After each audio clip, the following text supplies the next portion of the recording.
segundo escreveu João, capítulo de número 12, versículo 1 assim. Graças a Deus. Vamos ler? Posso ler? Quem já encontrou, diga amém.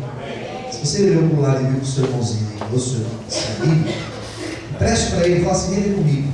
Tem Bíblia sobrando atrás? Vem para mim, por favor. Vocês estão sem a Bíblia hoje? Todos possam acompanhar. Versículo 1 diz assim: foi, pois, Jesus 6 dias antes da Páscoa a Betânia, onde estava Lázaro, que vai falar quem era Lázaro, que falecera e a quem ressuscitara dos mortos. Fizeram-lhe, pois, ali uma ceia, e Marta servia, e Lázaro era um dos que estavam à mesa com ele. Então Maria, tomando uma libra de unguento de nardo puro de muito preço, ungiu os pés de Jesus, enxugou-lhe os pés com seus cabelos, encheu-se a casa do cheiro do unguento. Então um dos seus discípulos, Judas Iscariotes, filho de Simão, o que havia de traí-lo, disse: por que não se vendeu este unguento por 300 dinheiros? Não se deu aos pobres? Ora, ele disse isso não pelo cuidado que tivesse dos pobres, mas porque ele era ladrão, tinha bolsa e tirava o que ali se lançava. E disse, pois, Jesus: deixai-a para o dia da minha sepultura. Guardou isso, que os pobres sempre os tendes convosco, mas a mim nem sempre me tendes. E muita gente dos judeus soube que ele estava ali. Foram não só por causa de Jesus, mas para ver Lázaro, a quem ressuscitará dos mortos. E os principais dos sacerdotes tomaram deliberação para matar também a Lázaro, porque muitos dos judeus, por causa dele, iam e criam em Jesus. Amém? Senhor, fala conosco nesta manhã. Vamos revelar esta palavra, Senhor, de uma maneira muito abençoada e clara.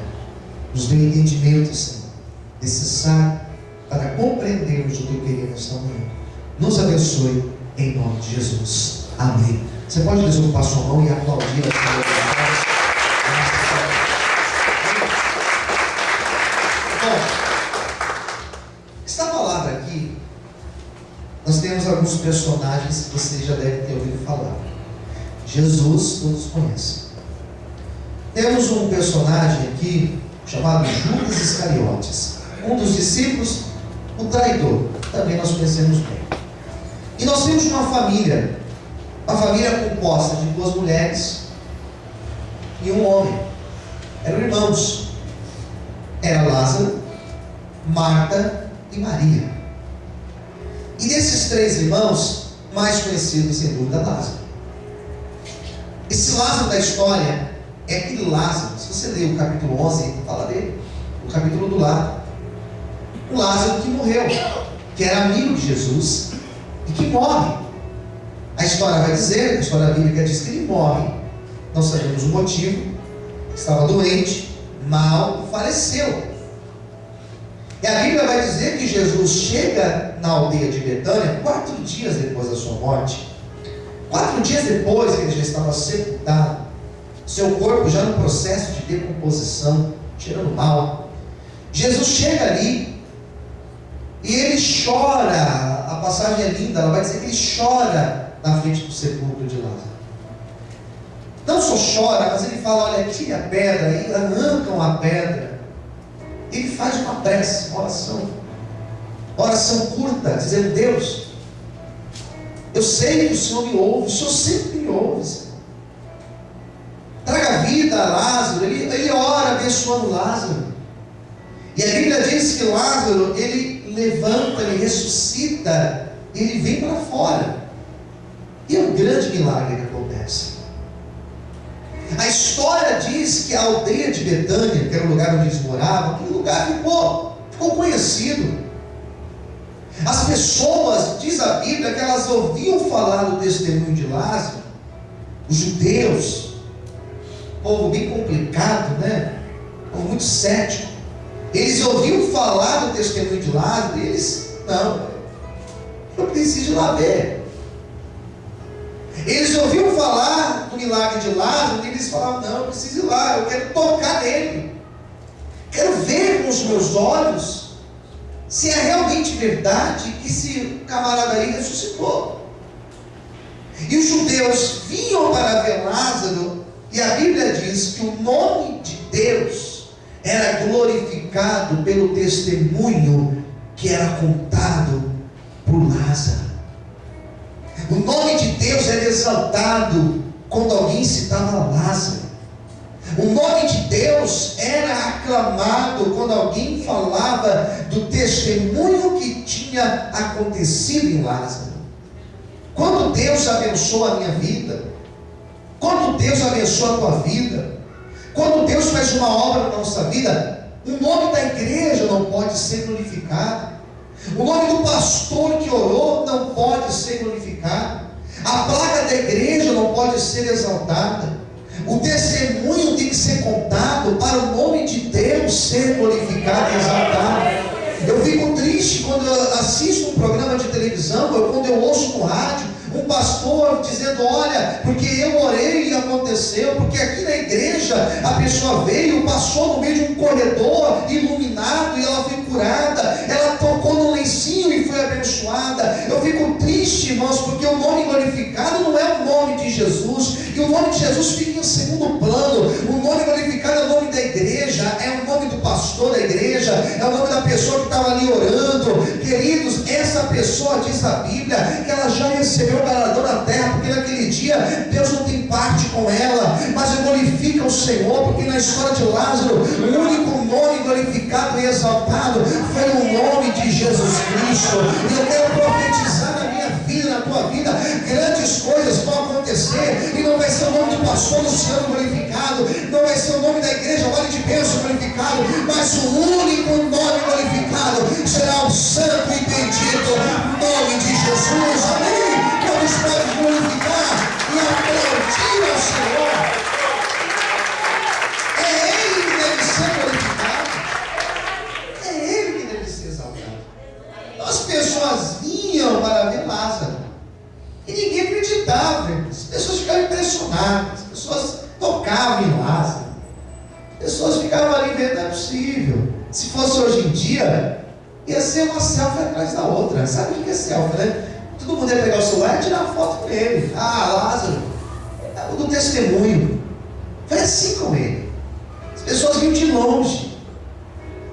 Diz a Bíblia que alguns ficavam incomodados com isso. Alguns quem?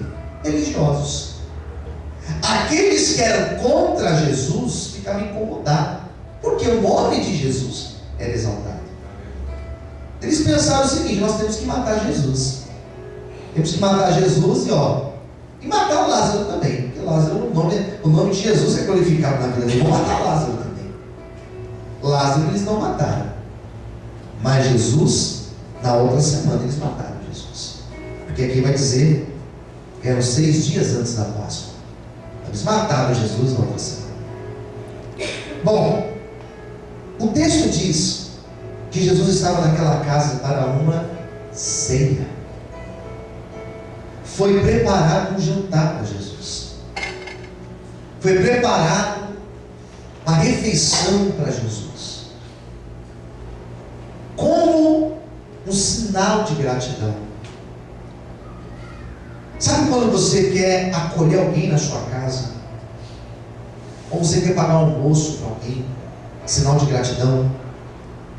A pessoa te fez algo e você, eu quero retribuir, vamos lá almoçar, vem na minha casa, vem tomar um café aqui em casa. Era isso que elas fizeram. As irmãs de Lázaro se juntaram e disseram: vamos preparar aqui uma refeição, vamos fazer um banquete. Vamos comprar aquilo outro, preparar um suco de uva, vamos trazer pães, vamos fazer não sei o quê. Vamos servir Jesus. A gente convida Jesus, a gente convida aqueles 12 que andam com ele, os 12 discípulos. A gente faz uma festa, um jantar, em celebração à vida de Lázaro. Isso se chama gratidão, queridos. Isso se chama você ser grato a algo que foi feito por você. E gratidão é uma das virtudes que todos nós devemos cultivar. Eu acho muito triste quando eu vejo um filho sendo ingrato com os pais. Eu acho triste isso. Não honrando os seus pais. Esse é o primeiro mandamento feito com promessa. Efésios 6. Honra o teu pai e a tua mãe, para que os seus dias se prolonguem sobre a terra. Tem muita gente morrendo aí antes do tempo por causa disso. Muitos jovens sendo ceifados por causa disso. Eu acho triste quando alguém recebe ajuda no momento da luta, no momento da dificuldade, que não valoriza, não reconhece. Pessoas que quando estavam lá embaixo eram humildes, simples, se conversava com ela numa boa, mas no dia que foram abençoadas, de que começou a ganhar um pouquinho mais, se tornou arrogante. Isso é triste, irmãos. Quantos casamentos que acabam por causa disso? Um vai lá e começa a ganhar mais, daí aquela esposa não serve mais para ele, ou aquele marido, esse marido aqui não me serve mais não, eu ganho 4, 5 vezes mais do que ele, ou um outro mais bonitão aí, mais em forma, tamanho da barriga desse cara aqui, não, tem cabelo tem, um outro mais enxuto, né? Porque não valoriza. Quantas pessoas que vêm para o culto só na hora da dificuldade, e quando são abençoadas, não passam nem na porta da igreja. Nem que passa na rua da igreja, vai que o pastor está na porta, ou um dos obreiros, me chama, vai ficar chato. Mas elas não. Elas fizeram um jantar, elas prepararam uma mesa, cuidaram dos detalhes, cuidaram do cardápio, fizeram tudo do bom e do melhor, porque Jesus estaria ali na casa deles para participar de um momento com eles, para ter uma comunhão com eles. Nesta manhã, entenda, Deus ele vai abençoar a tua vida. Eu profetizo isso. Eu profetizo que Deus vai te ajudar na tua dificuldade. Eu profetizo que Deus também vai entrar na tua casa. Eu profetizo que Ele vai curar aquela pessoa que você está orando. Eu profetizo que Ele vai te ajudar. Mas quando o Senhor te abençoar, por favor, não se esqueça que toda a honra, que toda a glória tem de ser dada, deve ser dada para o único Senhor, que é o nosso Senhor e Salvador, Jesus Cristo. Aleluia! Jamais se esqueça disso. Estavam ali. Lázaro era o que falava mais. Lázaro com certeza contava ali o seu testemunho. Quando a gente é abençoado numa coisa, a gente gosta de contar, irmãos. Ele contava então o que tinha acontecido, ele contava com riqueza de detalhes. E as duas irmãs, uma foi para um lado e outra foi para o outro. São duas características diferentes, são duas personalidades diferentes. Marta e Maria, elas eram bem diferentes. Diz a Bíblia que Marta tinha uma característica. Marta era muito ativa, agitada por natureza.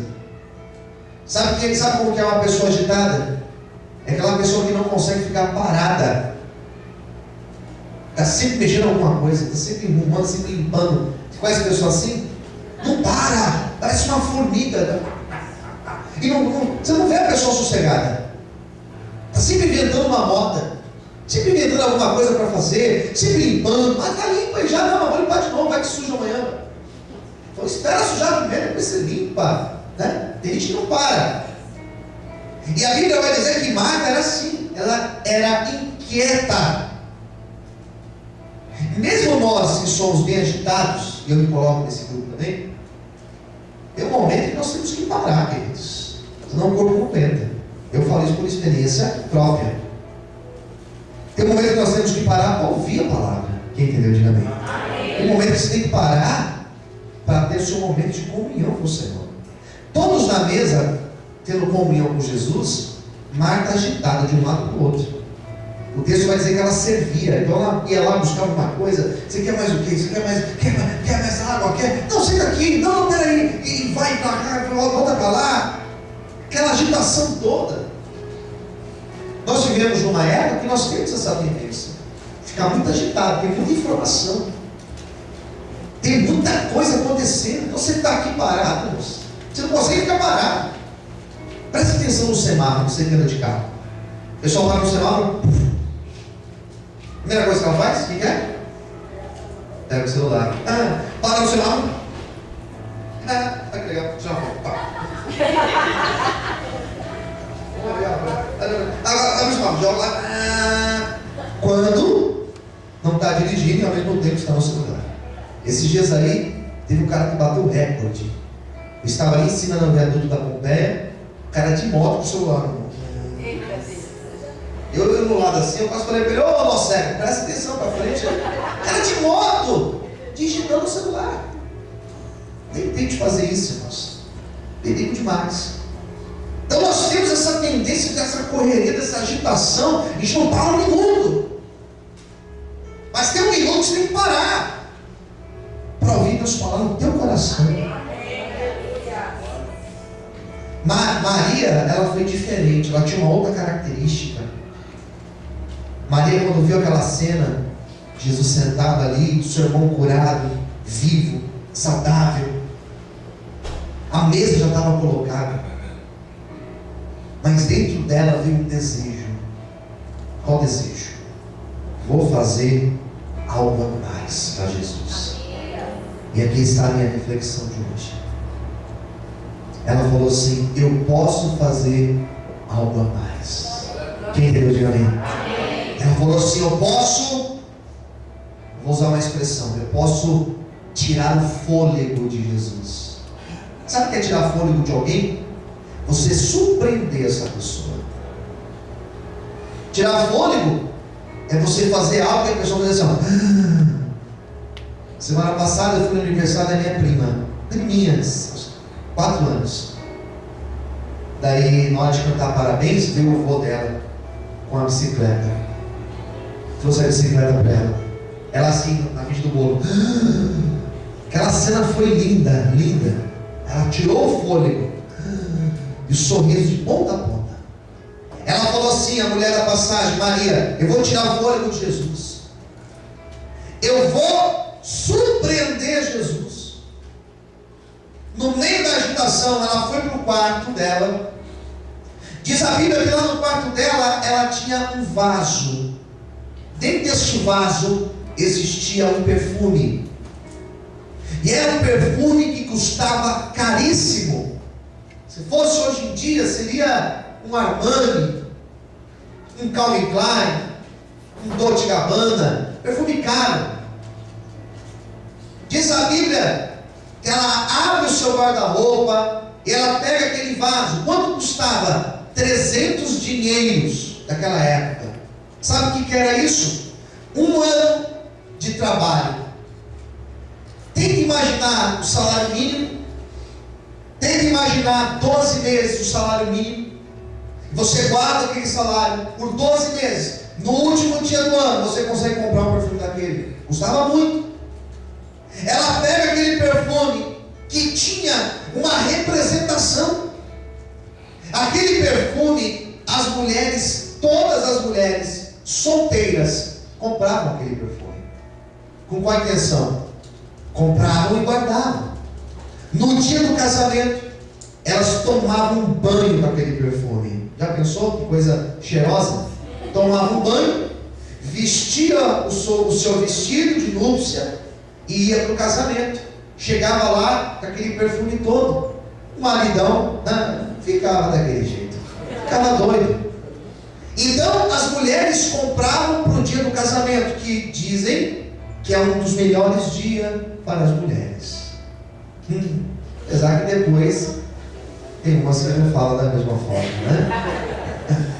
Como eu falei ontem dos casais, existe uma frase que diz assim, que o amor, ele é cego, mas o casamento cura a cegueira. Isso é verdade. O casamento mostra quem é quem.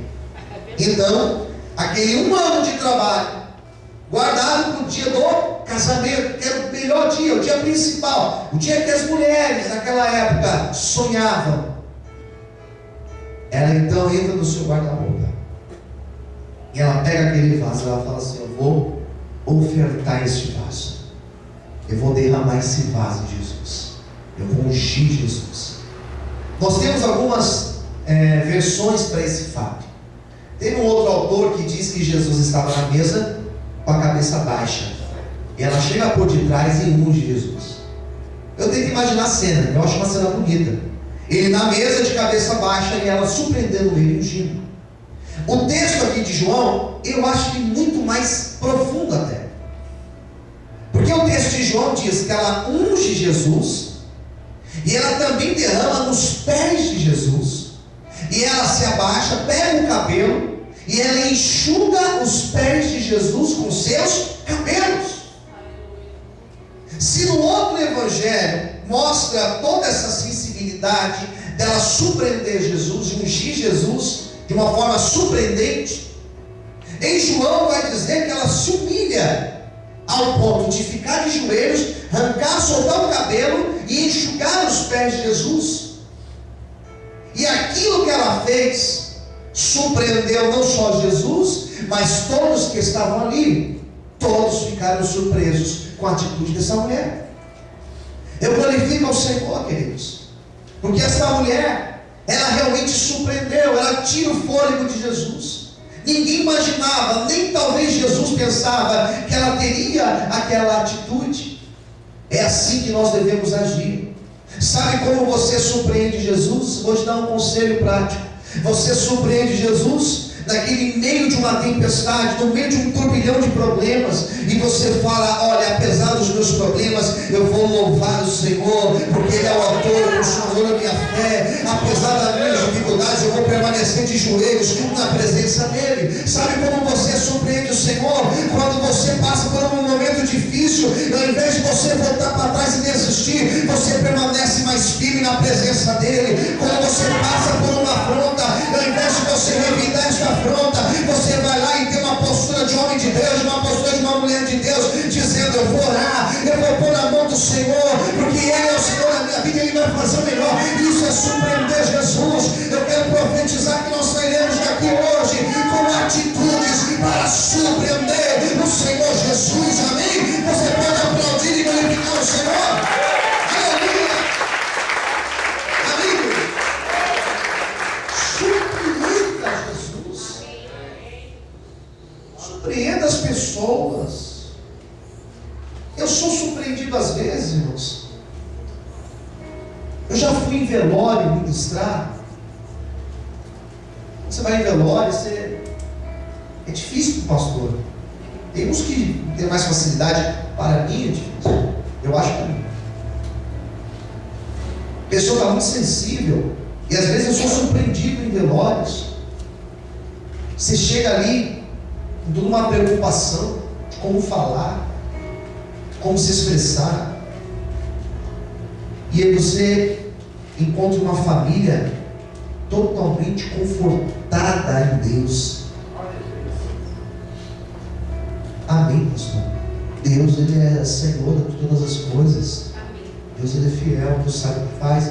E ao invés de você consolar, você é surpreendido pela família. Eu tenho visto isso, irmãos, em velório. Pessoas que chegam para conversar comigo e me contam problemas que sinceramente eu estou ouvindo e estou pensando comigo: meu Deus, eu não sei como ele ia agir, Senhor. E a pessoa conta e a pessoa fala assim: mas eu estou firme em Deus, e eu sei que Deus vai me honrar. Eu falo: amém. Eu vou orar junto com você. Mas eu sou surpreendido, irmãos, porque são situações que qualquer outra pessoa largaria tudo. Se fosse outra pessoa, iria murmurar. Mas você vê ali outra pessoa firme no propósito. E é assim que ela teve a atitude dela. Mas essa atitude que ela teve causou um mal-estar naquela reunião. Um outro evangelho vai dizer que alguns murmuravam entre si. Alguns. Em João, ele é mais específico.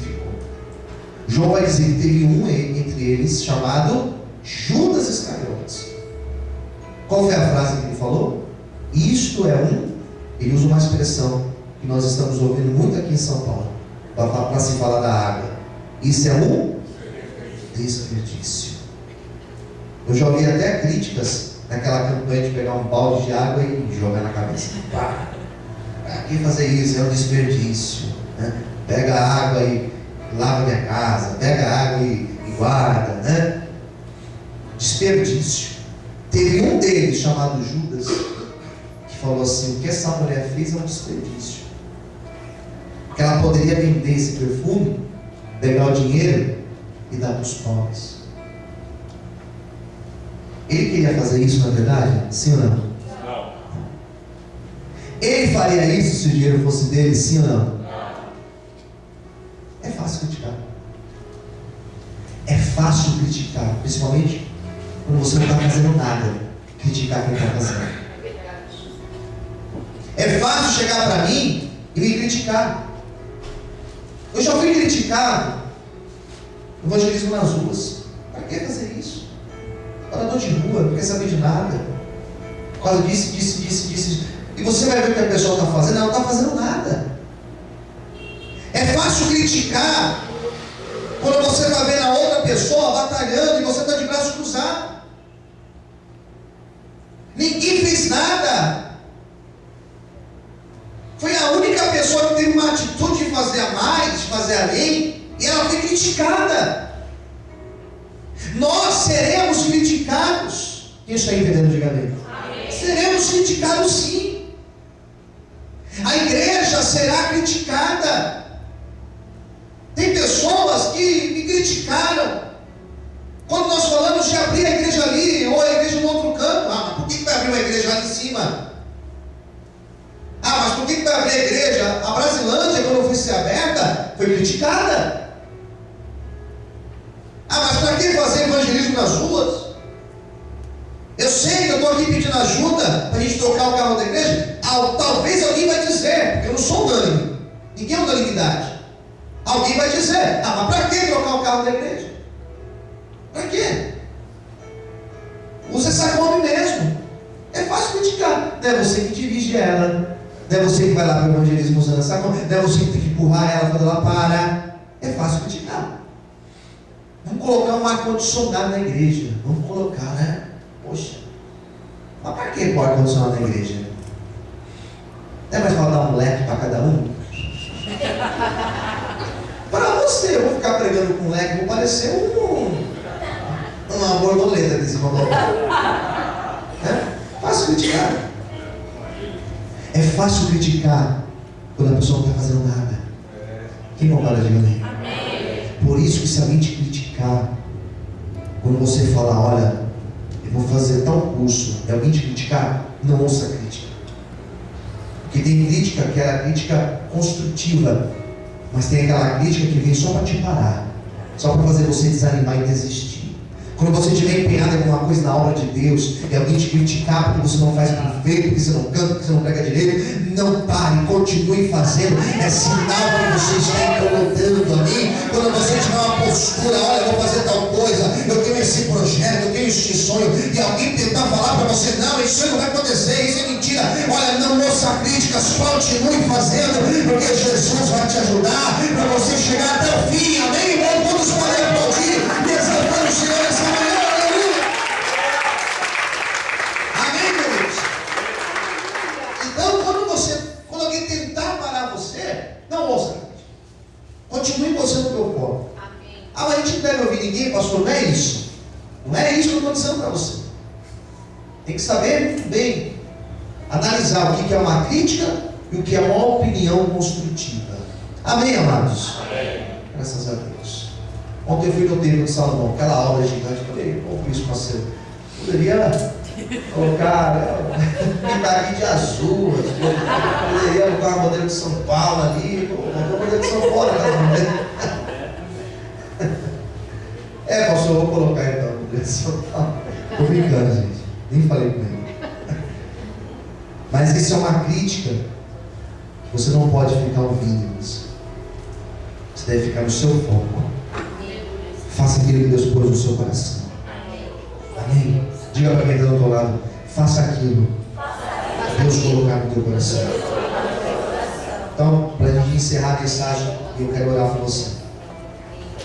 Diz a Bíblia que Jesus, ele intervém dizendo: não critique ela. Ela fez isso para mim.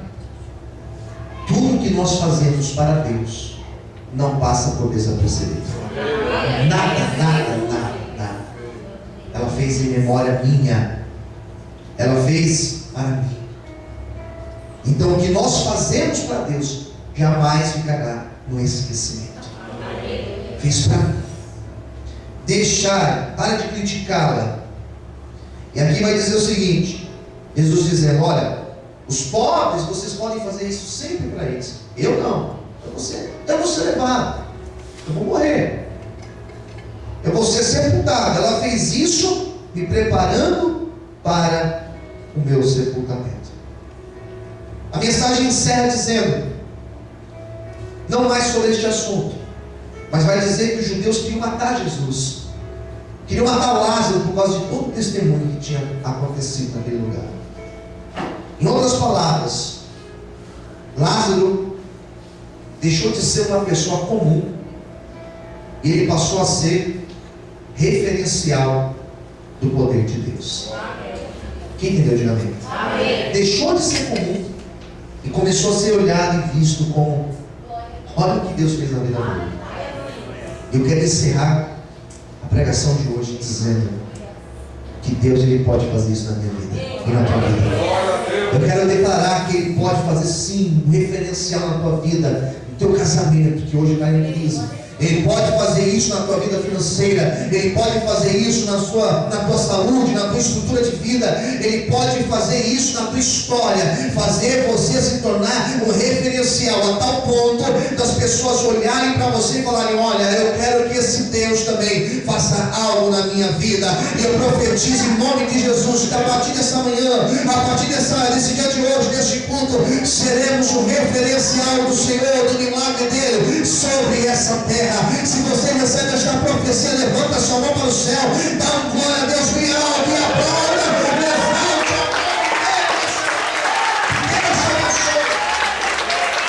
Deus te abençoe. Deus te abençoe. Amém? Vamos orar.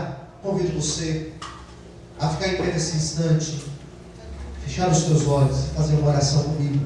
Amém. Uma oração dizendo: Senhor, minha vida, ela te pertence. Deixa eu parar não, Senhor. Não me deixe desistir não, Senhor. Não me deixe fracassar.